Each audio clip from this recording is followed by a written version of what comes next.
The weather's perfect now for a bit of flower arranging outdoors. I've got some fabulous cherry blossom which I'm going to arrange in a vintage charity shop find vase.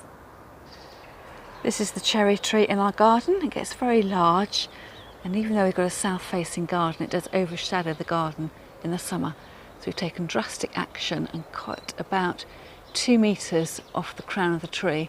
So we're now left with this stubby tree, but it will grow back, and in the meantime I can use the stems indoors. These are all the clippings from the cherry tree that were taken down a couple of days ago, and they've been sitting in a bucket of water on my patio. And what I'm going to do is cut some lengths about 1 metre long and then start to arrange those in a vase. At least I'll be able to enjoy them indoors as the blossom opens. I think probably there's going to be too much to put in my vase, but at least I'm going to have a bucket load of blossom on my patio that I can enjoy from my kitchen window.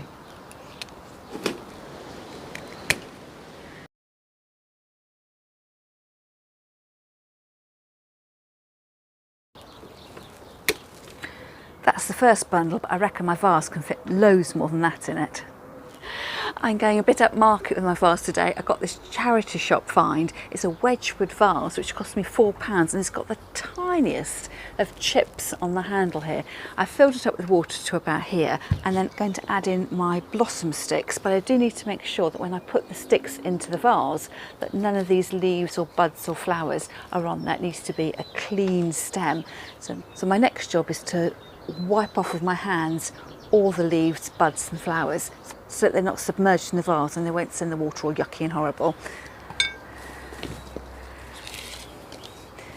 And as I do that, I'm putting them into the vase.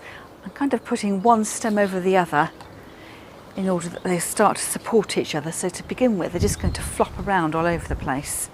And I need also just to make sure I'm not going too high. I think this one's going to be too long. So I'll cut that down and add that in. It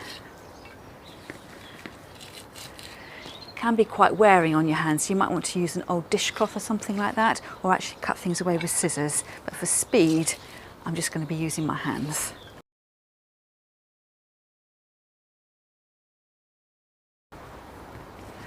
Eventually, when you've got enough stems in going round the outside of the vase, a bit like the spokes of a bicycle wheel, you can start to stand stems up right in the middle of the vase as well, because the network of interlocking stems gives you some more support. So there, if I put that one there, practically standing upright.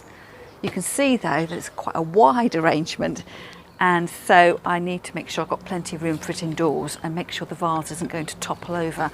So I'll probably put this on the hearth in my living room, and as the buds open and the leaves develop and the warmth of my living room makes everything dry out a bit, you are going to get quite a lot of debris falling on the floor.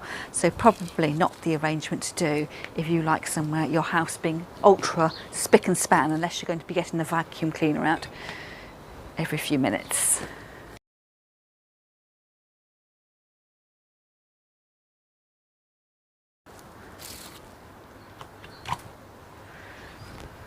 So there, what do you reckon? A forest of spring flowering twigs.